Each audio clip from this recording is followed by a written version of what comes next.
खानापूर आणि आटपाडी तालुक्यात गुरुवारी सोसाट्याचा वाऱ्यासह गारपिटीचा पाऊस झालाय। अवकाळी पावसानं थैमान घातल्याने अनेक शेतकऱ्यांचं नुकसान झालंय, तर अनेक ठिकाणी गारांचा पाऊस पडलाय, त्यामुळे फळ पिकांना याचा जास्तीत जास्त फटका बसलाय। तर गहू, हरभरा, ज्वारी या पिकांनाही पावसाचा फटका बसलाय। भिवघाटच्या आसपासच्या गावांमध्ये झालेल्या गारपिटीने द्राक्षबागांबरोबरच अन्य पिकांचंही मोठ्या प्रमाणात नुकसान झालंय। या सर्व पिकांच्या नुकसानीचा पंचनामा तात्काळ सुरू करण्यात आलाय। विटा तहसीलदार योगेश टोपे आणि तालुका कृषी अधिकारी, सहाय्यक कृषी अधिकारी शेतामध्ये जाऊन नुकसानीचा आढावा घेत आहेत। नुकसान झालेल्या शेतकऱ्यांना तात्काळ पंचनामा करून मदत देण्याबाबत शासनाने पाठपुरावा करावा असं अधिकाऱ्यांनी सांगितलंय।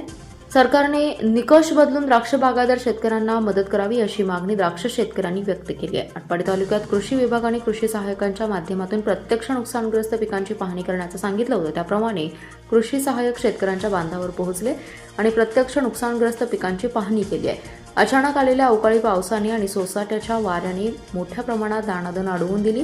सध्या शेतात ज्वारी, गहू आणि हरभरा ही पिके काढणीला आली असून काही ठिकाणी मळणीची कामे सुरू आहेत। मात्र ऐन काढणीच्या हंगामात पावसाने हजेरी लावल्यामुळे ही पिके भिजली आहेत। या अस्मानी संकटामुळे बळीराजा पूर्णपणे कोलमडून गेलाय।